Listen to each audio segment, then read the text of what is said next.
Isang mapagpalang araw sa inyong lahat, mga kalakbay at tagapakinig ng ating channel. Ang kwentong inyong mapapakinggan ngayon ay hindi isang ordinaryong kathang-isip o gawa-gawa lamang para sa inyong panunod. Ito ay hango sa isang malupit at madilim na katotohanan. Isang kwentong nakatago sa likod ng makapal na pader ng tradisyon sa isang liblib na kabundukan, kung saan ang batas ng modernong mundo ay tila walang kapangyarihan, at kung saan ang iyak ng isang inosenteng anak ay naging barya na lamang para sa kultura ng isang tribo. Kilalanin natin si Leah. 16 na taong gulang pa lamang siya nang magsimula ang kanyang impyerno. Siya ay isang batang babae na maagang pinagnakawan ng kanyang kabataan, ng kanyang mga pangarap, at ng kanyang sariling karangalan. Sa pagpanaw ng kanyang minamahal na ina, hinarap niya ang isang kapalaran na mas masahol pa sa kamatayan. Ang maging kapalit ng kanyang ina sa kama at buhay ng kanyang sariling ama na si Lito. Sa tulong ng kanyang tanging takbuhan at kanlungan, ang kanyang tiya na si Cora. Tunghayan natin ang kwento ng sakripisyo, pait, at ang walang katapusang luha ng isang panganay na naging ina sa kanyang mga kapatid at asawa sa kanyang sariling ama. Ihanda ang inyong mga sarili, ihanda ang inyong mga puso, dahil ang naratibong ito ay magdadala sa inyo sa isang emosyonal na paglalakbay na hindi ninyo malilimutan. Ito ang kwento ni Leah.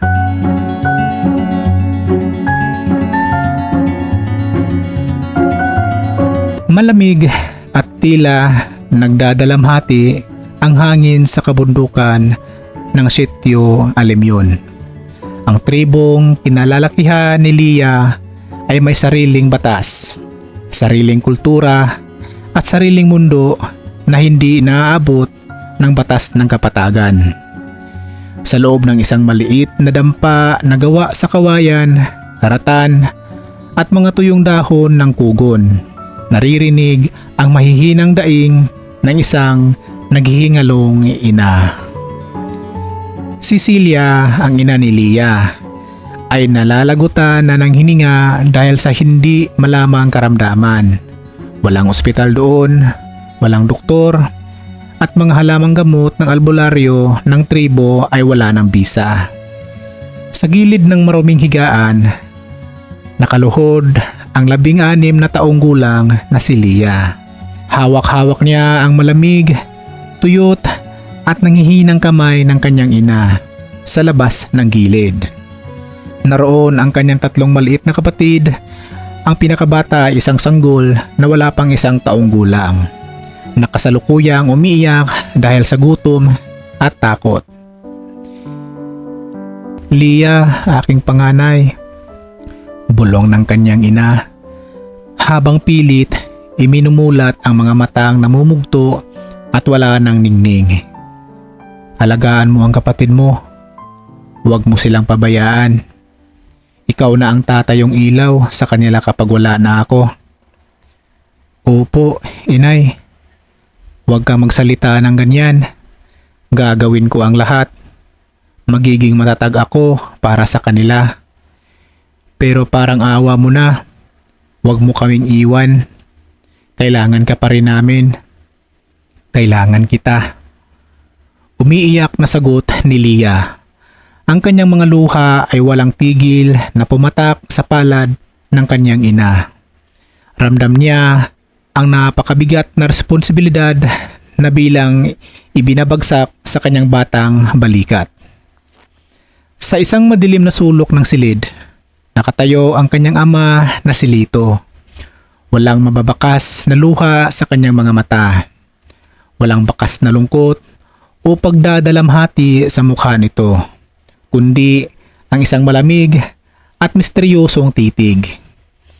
Sa tribong iyon, May isang lumang patakaran na matagal nang ipinatutupad ng mga ninuno upang mapanatili ang yaman, ang dugo at ang maayos na pamamahala sa tahanan ng hindi nagpapapasok ng ibang pamilya o ibang babae mula sa ibang tribo. Ang panganay na anak na babae ang siyang otomatikong hahalili sa lahat ng tungkulin ng yumaong ina. Hindi lamang sa pag-aalaga ng bata, kundi maging sa kama ng ama. Nang sa wakas ay tuluyang lagutan ng hininga si Celia, ang buong dampa ay napuno ng hagulhol. Niyakap ni Leah ang malamig na bangkay ng ina habang ang kanyang mga maliit na kapatid ay pumasok na rin sa silid at umiyak ng sabay-sabay. Ngunit sa gitna ng matinding pagdadalamhating ito, ang mga mata ni Lito ay hindi nakatitig sa kanyang patay na asawa. Ang kanyang mga mata ay nakatitig sa umuunlad na katawan ng kanyang panganay na anak na si Leah. Isang masidhing tingin na nagdala ng biglaang kilabot at takot sa kaibuturan ng puso ng batang babae. Kahit hindi pa niya lubos na naunawaan kung bakit. Lumipas ang ilang araw na paglalamay ayon sa tradisyon ng tribo. Inilibing si Celia sa paanan ng malaking puno ng banaba sa gilid ng bundok. Pagkatapos ng libing, bumalik ang pamilya sa kanilang dampa. Inasahan ni Leah na kahit paano magtutulungan silang mag-ama upang ipataguyod ang mga bata. Ngunit laking gulat niya nang mapansin ang unti-unting pagbabago na ikinikilos ng kanyang ama. Si Lito ay nagsimulang maging mas mapag-utos, ngunit sa kakaibang paraan. Hindi na siya tinatawag si Leah sa pangalan nito, kundi aking babae o kaya naman ay aking katuwang. Sa tuwing maghahain si Leah ng pagkain, sinasadya ni Lito na hawakan ang mga kamay ng anak. Hinahaplos ito ng matagal na nagdudulot ng matinding pagkailang kay Leah. Itay, bakit niyo po ba ako hinawakan ng ganyan? Minsang tanong ni Leah habang dahan-dahang binabawi ang kanyang kamay. Tumingin si Lito sa kanya ng may madilim na ngiti. Leah, malaki ka na. Ikaw ang nagluluto para sa akin. Ikaw na ang nag-aalaga sa bahay. Ikaw na ang pumalit sa iyong ina. Dapat mo ring matutunan ang iba pang obligasyon ng isang ina sa pamilyang ito. Hindi pinansin ni Leah ang mga salitang iyon. Inisip niya na baka dala lamang ito ng kalungkutan ng kanyang ama sa pagkawala ni Celia. Subalit, habang lumilipas ang mga araw, ang mga titig ni Lito ay naging mas mapangahas. Kapag naliligo si Leah sa ilog malapit sa kanilang dampa, nararamdaman niya na may nakamasid sa kanya sa likod ng mga mataas na talahib. At sa tuwing lilingon siya, nakikita niya ang anino ng kanyang ama na mabilis na naglalakad palayo. Ang takot ay nagsimulang magtanim ng ugat sa puso ni Leah. Gabi-gabi, bago matulog, sinisiguro niyang katabi niya ang kanyang tatlong maliit na kapatid. Ginagawa niyang panangga ang mga ito sa pag-asang hindi gagawa ng anumang masama ang kanyang ama kung nakikita nitong kasama niya ang mga bata. Ngunit ang proteksyong iyon ay pansamantala lamang dahil ang batas ng tribo ay unti-unti nang nagbibigay ng lakas na loob kay Lito na isasagawa ang kanyang maitim na balak. Isang gabi, humigit kumulang isang buwan matapos ang pagpanaw ni Celia, bumuhos ang isang napakalakas na ulan sa kabundukan. Ang tunog ng ulan sa bubong ng pugon ay tila nagbabadya ng isang malaking baha ng luha. Pumasok si Lito sa dampa ng lasing na lasing. Amoy ng murang alak na gawa sa sasa at may dalang mabigat at nakakatakot na otoridad. Natutulog ang mga bata sa kanilang sulok. Si Leah naman ay nakaupo sa tabi ng munting kalan. Tinatapos ang pagtatahi sa lumang damit ng kanyang kapatid. Nang makita niya ang kalagayan ng ama, agad siyang tumayo upang ihanda ang higaan nito.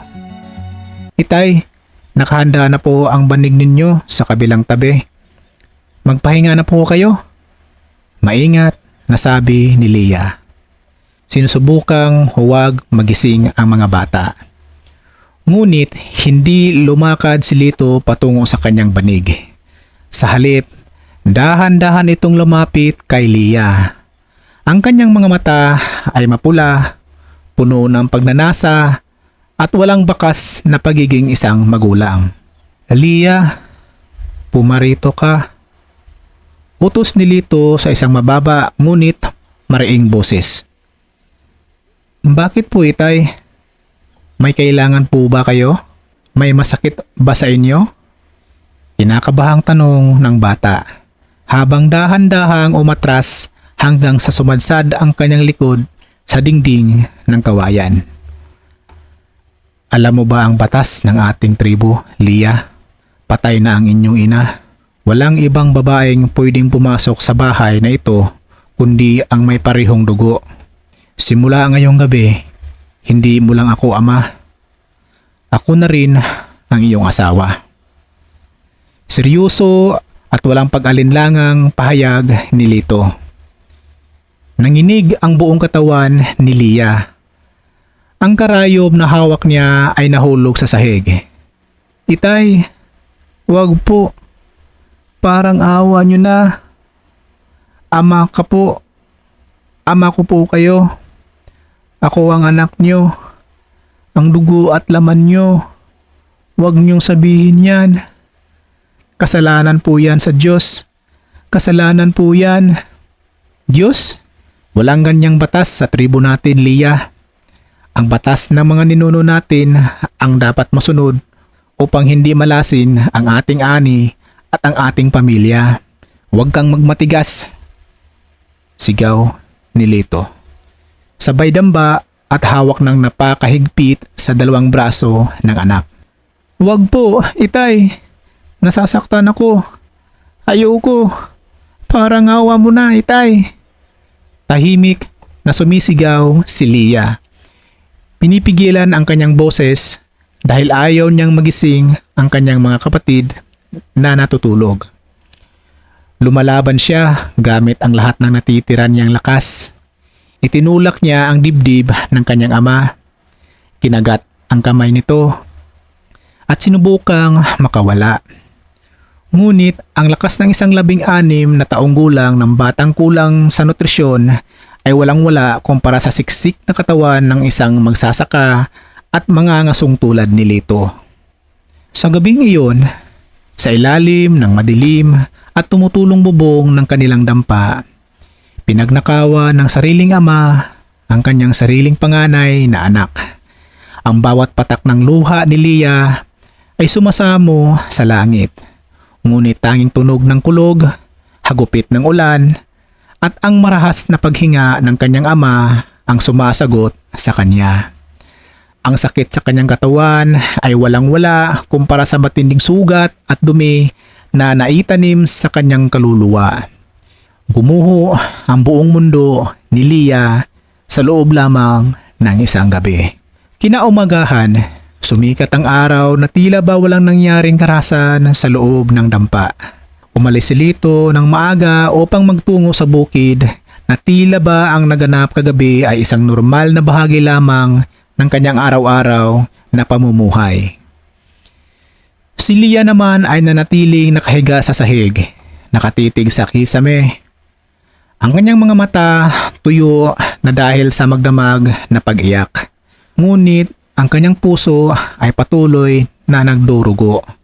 Masakit ang kanyang buong katawan. Bawat bahagi ng kanyang pagkatao ay parang dinurog. Naisip niyang wakasan na lamang ang kanyang buhay. Gusto niyang tumakbo sa ilog at magpakalunod o kaya uminom ng laso ng peste sa pananim. Ngunit bago pa man niya maisagawa ang kanyang madilim na balak, narinig niya ang iyak ng kanyang bunsong kapatid Naugutom naman ito. Sumunod na nagising ang dalawa pa niyang kapatid na naghahanap ng makakain. Ate Leah, nagugutom na po ako. Sabi ng kanyang 7 taong gulang na kapatid habang kinakamot ang mga mata nito. Ang boses ng kanyang mga kapatid ang bumasag sa kanyang nais na kamatayan. Naalala niya ang huling habilin ng kanyang ina. Alagaan mo ang mga kapatid mo. Huwag mo silang pababayaan. Sa kabila ng matinding sakit at paghihina, pinilit ni Leah na bumangon. Nag-ayos siya ng sarili, hinuhugasan ang mga bakas ng nagdaang gabi at nagsimulang magpasingaw ng kamote para sa agahan ng mga bata. Blanko ang kanyang mukha, walang kahit anong emosyon, parang isang buhay na bangkay na gumagalaw lamang dahil sa obligasyon. Ang kanyang kabataan ay tuluyan nang natapos sa gabing iyon at ang kanyang buhay ay naging isang walang katapusang sakripisyo.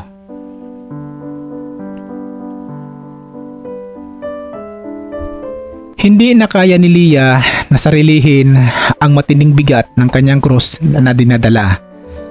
Kinabukasan nang umalis muli si Lito para mangaso sa mas malalim na bahagi ng gubat, sinamantala ni Leah ang pagkakataon.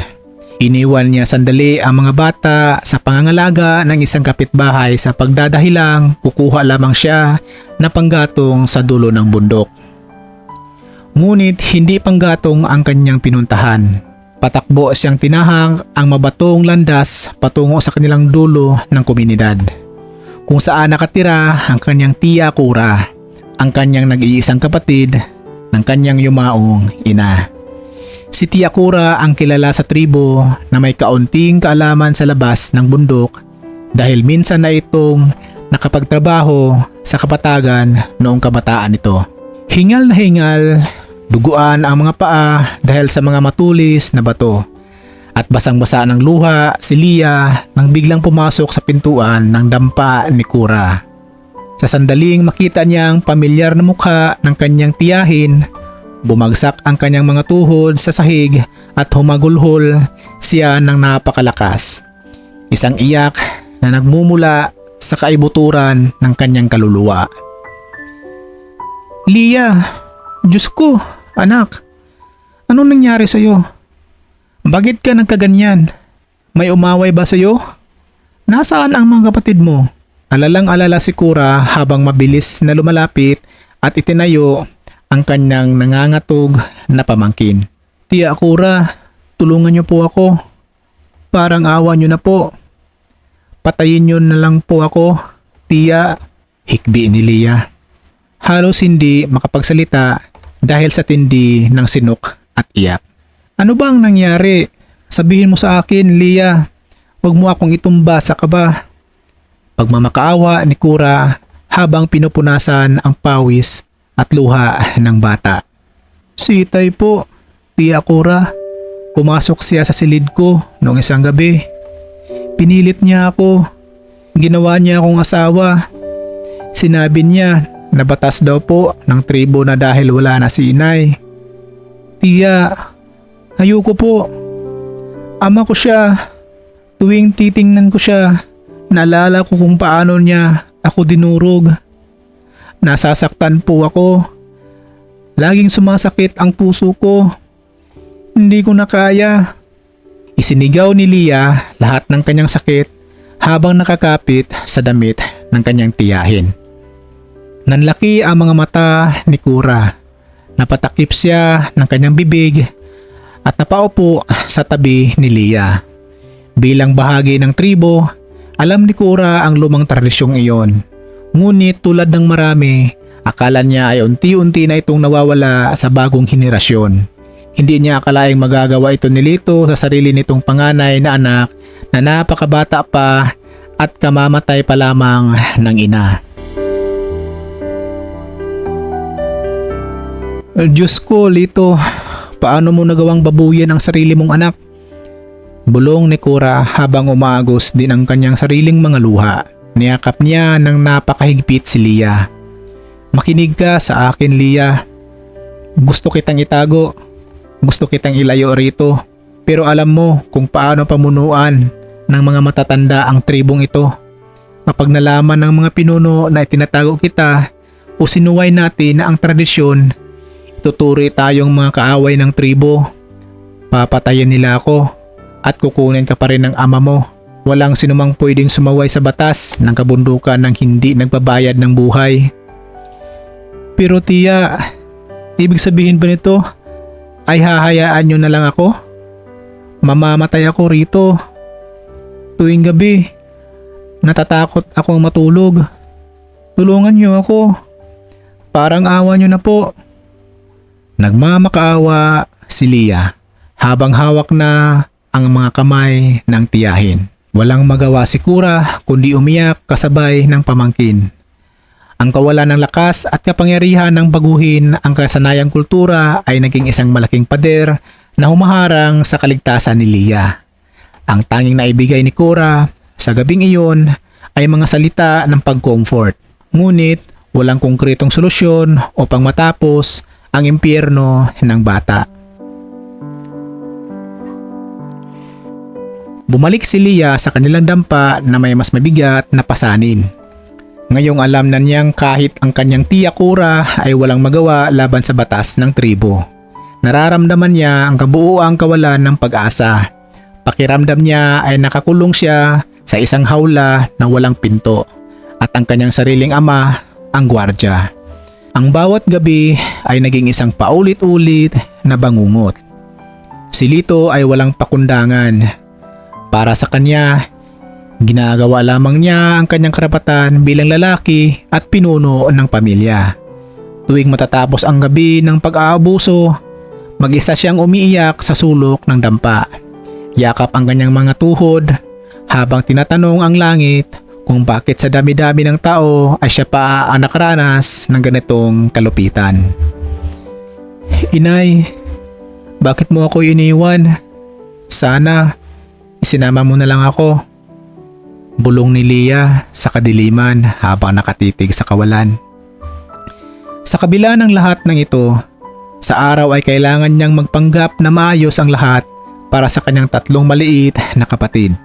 Siya ang naglalaba ng kanilang mga basahan, naghahanap ng mga kain at nagpapatulog sa kanila. Isang hapon, habang sinusubuan niya ng lugaw ang kanyang bunsong kapatid, lumapit ang isa pa niyang kapatid na lalaki na si Ben, 7 taong gulang. Ate Leah, bakit po laging mapula ang mata mo? May masakit po ba sa inyo? Umiyak ka ba kagabi? Tanong ni Ben na may purong pag-alala sa kanyang munting tinig. Napatigil si Leah, napakagat siya sa kanyang labi upang pigilan ang muling pagbuhos ng luha. Pilit siyang ngumiti kahit na ang kanyang puso ay parang dinurog ng pinong-pino. Hinaplos niya ang buhok ng kapatid. Wala ito, Ben. Napuwing lang si ate sa usok mula sa kala ng pagluto. Alam mo namang mausok ang kahoy ngayon dahil sa medyo basa. Sige na, maglaro ka na doon ng mga kapatid mo. Huwag mo na akong isipin. Pagsisinungaling ni Leah. Ang obligasyong bilang panganay at bilang tumayong ina sa maagang edad ay unti-unting umuubos sa kanyang lakas, habang ang mga kabataan sa ibang lugar ay nag-aaral, naglalaro at nangangarap para sa kanilang kinabukasan. Si Leah ay nakakulong sa isang bahay na puno-puno ng pait, takot at walang katapusang pagsasamantala ng sarili niyang kadugo. Lumipas ang ilang buwan na patuloy na pagtiis. Isang umaga, habang nag-igib ng tubig si Leah sa sapa, bigla siyang nakaramdam ng matinding pag-ikot ng paligid. Nagdilim ang kanyang paningin at muntik na siyang mabuwal sa mabatong bahagi ng sapa. Kasunod nito ay isang matinding pagsusuka na tila ba walang laman ang kanyang tiyan kundi purong asido. Napaupo si Leah sa damuhan. Hawak ang kanyang tiyan na tila ba may kung anong kaba na biglang lumukob sa kanyang buong pagkatao. Naalala niya ang kanyang buwanang dalaw sa higit 3 buwan nang hindi dumarating. Noong una, inisip niya na baka dala lamang ito ng labis na pagod at kawalan ng kain. Ngunit ang mga senyales ngayon ay hindi na pwedeng ipagwalang bahala. Sa tindi ng takot at panginginig, muli siyang tumakbo patungo sa dampa ni Tia Cora. Nang makita ni Cora ang maputlang mukha ni Lia at ang palagian nitong paghawak sa kanyang tiyan, agad na nalaman ng matanda ang ibig sabihin nito. Gumamit si Cora ng mga tradisyonal na paraan ng pag-eksamin sa tiyan ng pamangkin. Matapos ang ilang minutong katahimikan na binalot ng matinding gaba, tumingin si Cora kay Lia habang ang mga luha ay muling pumatak sa kanyang kulubot na mga pisngi. Lia, anak, buntis ka. Mahinang sabi ni Cora, na tila ba ang bawat salita ay isang hatol ng kamatayan. Parang gumuho ang buong langit at lupa sa ibabaw ni Lia. Napasigaw siya ng matinding galit, sakit at pandidiri sa kanyang sarili. Hindi maaari. Buntis ako? Buntis ako sa sarili kong ama? Anong klaseng halimaw ang dinadala ko sa tiyan ko? Ayoko nito. Tia, patayin niyo na lang ako. Mas mabuti pang mamatay na lang ako kaysa dalhin ang batang to. Hysterical na sigaw ni Lia. Nagsimula niyang hampasin ang buong lakas ang kanyang sariling tiyan. Pilit na sinisira ang buhay na nagsisimula ng mabuo sa loob nito. Ang kanyang iyak ay naging isang ungol ng isang sugatang hayop na nagwawala sa sakit. Lia, tumigil ka. Huwag mong saktan ang sarili mo. Sigaw ni Cora habang buong lakas na niyakap at pinigilan ang mga kamay na nagwawalang pamangkin. Wala kang kasalanan, Lia. Tandaan mo yan. Wala kang kasalanan. Ang batang sa tiyan mo ay walang kasalanan. Ang ama mo ang halimaw. Siya ang may kasalanan sa lahat ng ito. Nang malaman ni Lito ang balita tungkol sa pagbubuntis ni Lia, hindi ito nagpakita ng anumang hiya o pagsisisi. Sa halip, nagmalaki pa ito sa mga kalalakihan sa tribo. Para sa kanya, ito ay patunay na ang kanyang pamilya ay sumunod sa tamang landas ng mga ninuno at ang kanyang lahi magpapatuloy sa loob ng kanyang sariling bakuran. Ngunit para kay Lia, ang unti-unting paglaki ng kanyang tiyan ay naging isang patuloy na paalala ng kanyang kahiyaan, ng kanyang pagiging biktima at ng pinakamapait na kapalaran na pwedeng sapitin ng isang anak mula sa kanyang sariling magulang. Dumating ang buwan na panganganak ni Lia sa edad ng 17, hinarap niya ang isa pang matinding hamon ng buhay. Ang magsilang ng isang sanggol na bunga ng isang karumal-dumal na krimen. Dahil walang pasilidad sa bundok, sa tulong pa rin ni Tia Cora bilang hilot, isinalang ni Lia ang isang malusog na sanggol na lalaki sa loob ng kanilang madilim na dampa. Ang proseso ng panganganak ay napakahaba at puno ng matinding sakit. Ngunit ang pisikal na sakit na iyon ay walang-wala kumpara sa emosyonal na tindi nang marinig ni Lia ang unang iyak ng sanggol. Tiningnan niya ang bata at nakalatag sa tabi ng kanyang banig. Ang puso niya ay nagtatalo sa pagitan ng natural na pagmamahal ng isang ina at ang matinding takot na pandidiri dahil ang batang ito ay anak siya sa kanyang sariling ama. Paano niya tawagin ang batang ito sa hinaharap? Anak niya ba ito? O kapatid niya? Dahil ang ama ng batang ito ay ang kanyang sariling ama.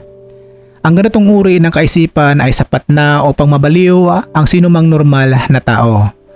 Ngunit pinilit ni Lia na mananatiling matino para sa kanyang mga maliliit na kapatid. Habang nakahiga si Lia na nakahinga pa, pumasok si Lito sa silid. Lumapit ito. Tiningnan ang sanggol na lalaki nang may ngiti ng tagumpay at pilit hinalikan si Lia sa noo. Salamat Lia, binigyan mo ako ng isang malakas na lalaki na magpapatuloy ng ating pangalan sa tribong ito. Napakabuti mong asawa. Wika ni Lito nang walang anumang preno sa kanyang bibig.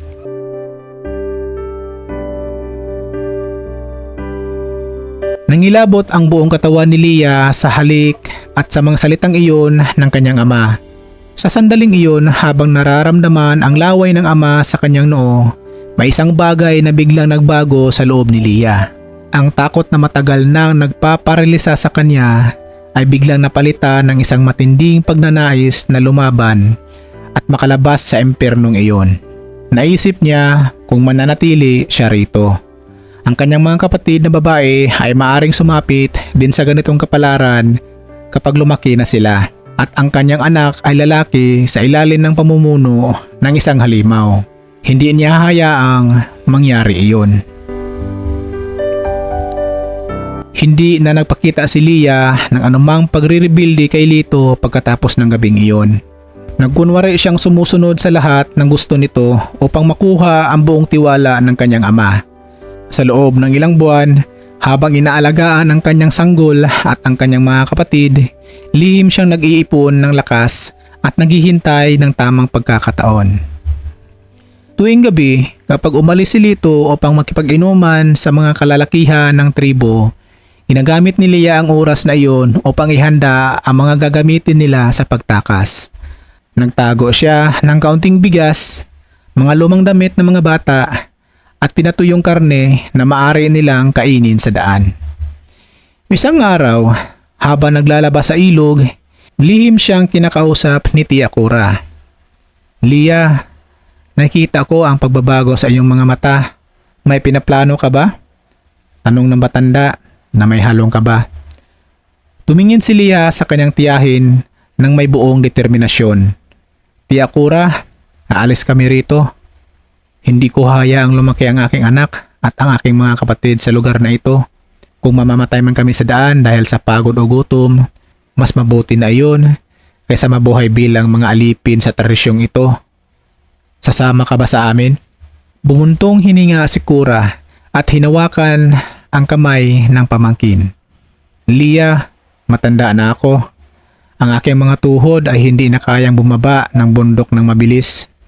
Kung sasama ako, pababagalin ko lang kayo at madali tayong mahuhuli ng ama mo at ng mga pinuno ng tribo. Ngunit huwag kayong mag-alala, tutulungan ko kayong makatakas. May alam akong lihim na daan, pababa ng bundok na hindi dadaan sa pangunahing bantay ng tribo. At may kakilala akong isang social worker sa bayan sa Kapatagan. Sila ang magliligtas sa inyo." Binigyan ni Cora si Leah ng kaunting pera na matagal na niyang tinago mula sa kanyang pagtrabaho sa Kapatagan noong araw. Ang perang ito ang magiging susi ni Leah upang makasakay ng sasakyan kapag nakarating na sila ang pinakamalapit na kalsada. Nagyakap ang magtiyahin, isang yakap na alam nilang maaari ito ang huli nilang pagkikita sa buong buhay nito. Dumating ang takdang gabi na pinakahihintay ni Leah. Tulad ng gabi ng kanyang unang trauma, ang langit ay binalot muli na makapal na ulap at nagsimulang bumuhos ang isang napakalakas na ulan na may kasamang malakas na kulog at kidlat. Si Lito ay umuwi ng isang lasing na lasing pagkatapos ng inuman sa tribo at agad nakatulog ng mahimbing sa kanyang banig, habang humihilik ng napakalakas. Dahan-dahang bumangon si Leah. Ang kanyang puso ay tumitibok ng napakabilis. Tila ba lalabas ito sa kanyang dibdib sa tindi ng kaba. Isa-isa niyang ginising ang kanyang mga tatlong maliit na kapatid sa pamagitan ng pagtakip sa kanilang mga bibig upang hindi sila makagawa ng ingay. "Shh! Huwag kayong maingay. Aalis tayo. Susunod kayo kay ate. Huwag kayong bibitaw sa kamay ko." Bulong ni ate sa kanila habang ipinakita ang seryoso at matatag na mukha. Kinalong ni Leah ang kanyang ilang buwang gulang na sanggol gamit ang isang malaking tela na nakatali sa kanyang dibdib. Binuhat naman ng kanyang 7 taong gulang na kapatid ang maliit na balutan ng pagkain. Binuhat naman ng kanyang 7 taong gulang na kapatid ang maliit na balutan ng pagkain. Sa ilalim ng madilim at basang gabi, dahan-dahan silang lumabas ng dampa. Maingat na hindi makagawa ng anumang tunog sa sahig na kawayan. Pagkalabas ng dampa, sinalubong sila ng malamig na gabi. Ang ulan ay humahagupit sa kanilang mga mukha. Ngunit hindi ito pansinin ni Leah. Ginamit nila ang lihim na daan na itinuro ni Tia Cora. Isang matarik, madulas at mapanganib na dalisdis na puno ng matutulis na halaman at mga ligaw na hayop. Ate, natatakot ako. Madilim po. Umiiyak na bulong ng kanyang isang kapatid habang nadudulas sa putikan.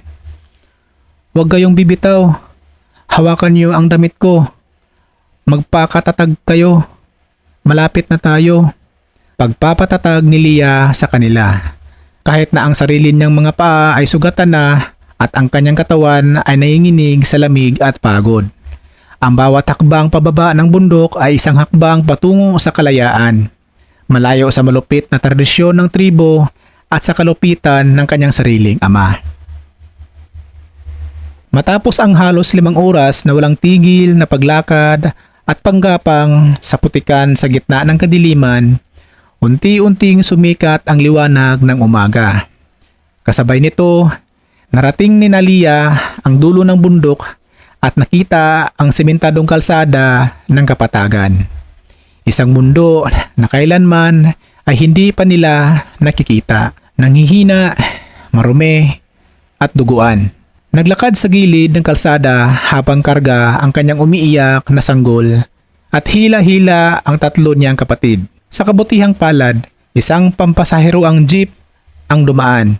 Ginamit ni Leah ang pirang ibinigay ni Tia Cora upang sumakay at nagpatulong sila ihatid sila sa pinakamalapit na opisina ng pamahalaan o pulisya. Nang makarating sila sa Municipal Social Welfare and Development Office, agad na nakita ang mga social worker ang kalunos-lunos na kalagayan ng pamilya. Binigyan sila ng pagkain, malinis na damit, at paunang lunas sa kanilang mga sugat. Doon, sa harap ng isang mabait na social worker, tuluyang ibinuhos ni Leah ang lahat ng kanyang kwento. Mula sa pagkamatay ng kanyang ina, ang gabing-gabing pang-aabuso ng kanyang ama dahil sa batas ng tribo, hanggang sa pagkakaroon niya ng anak sa sarili nitong magulang. Ang mga social worker at mga pulis na nakarinig sa kanyang salaysay ay hindi mapigilang maiyak sa matinding galit at awa. Sa ilalim ng batas ng kabatagan, the national law, ang ginawa ni Lito ay isang napakabigat na krimen ng incestuous rape at child abuse. Walang anumang tradisyon, kultura o batas ng tribo ang mas mataas kaysa karapatan, proteksyon at kaligtasan ng bata at ng isang tao. Agad nang nagbuo ang isang puwersa ang mga otoridad kasama ang mga kapulisan upang umakyat sa sitio Alimyon. Dahil sa mabilis na aksyon, naabutan pa si Lito sa loob ng kanyang dampa na naghahanda na sana upang habulin si Leah. Inaresto si Lito sa harap ng buong tribo kahit na nagprotesta ang ilang matatanda sa tribo. Ipaliwanag ang mga pulis na ang batas ng Pilipinas ang masusunod at ang sinumang umaabuso sa bata ay dapat mabilanggo. Si Lito ay dinala sa bayan, nilitis at kalaunan ay nahatulan ng habang buhay na pagkabilanggo nang walang posibilidad na parol. Sa kasalukuyan, si Leah ay ligtas na naninirahan sa isang temporary shelter ng pamahalaan na para sa mga biktima ng pang-aabuso, kasama ang kanyang 3 kapatid at ang kanyang anak. Bagamat malayo na sila sa panganib ng kabundukan at sa kalupitan ng kanyang ama, alam ni Leah na ang mga sugat sa kanyang emosyon, isipan at kaluluwa ay nangangailangan pa ng napakahabang panahon upang tuluyang maghilom. Sa tuwing tinitingnan niya ngayon na ang kanyang anak na lalaki, wala na ang galit o pandiri na dati niyang nararamdaman. Ang nakikita na niya ay isang inosenteng sanggol na nangangailangan ng kanyang proteksyon at pagmamahal. Natutunan niya itong mahalin bilang isang tunay na ina at nangako siya sa kanyang sarili na gagawin niya ang lahat upang bigyan ang batang ito at ang kanyang mga kapatid ng isang magandang kinabukasan na malayo sa anumang takot sa kaharasan. Si Leah ay naging panganay na anak, naging ina sa kanyang mga kapatid, naging asawa sa sariling ama, at naging biktima ng isang malupit na kultura. Ngunit sa huli, pinatunayan niya na ang pagmamahal, lakas ng loob, at ang determinasyon ng isang babae ay malakas at mas makapangyarihan kaysa anumang madilim at mapait na sumpa ng tradisyon.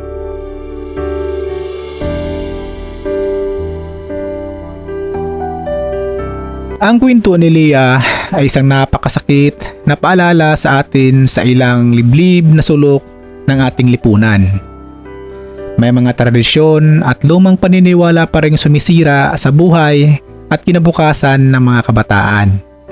Ang pang-aabuso, kahit pa balutin sa anong uri ng kultura, tradisyon o patakaran, ay kailanman ay hindi magiging tama at mananatiling isang malaking krimen na dapat nating labanan, isumbong at tuluyang wakasan.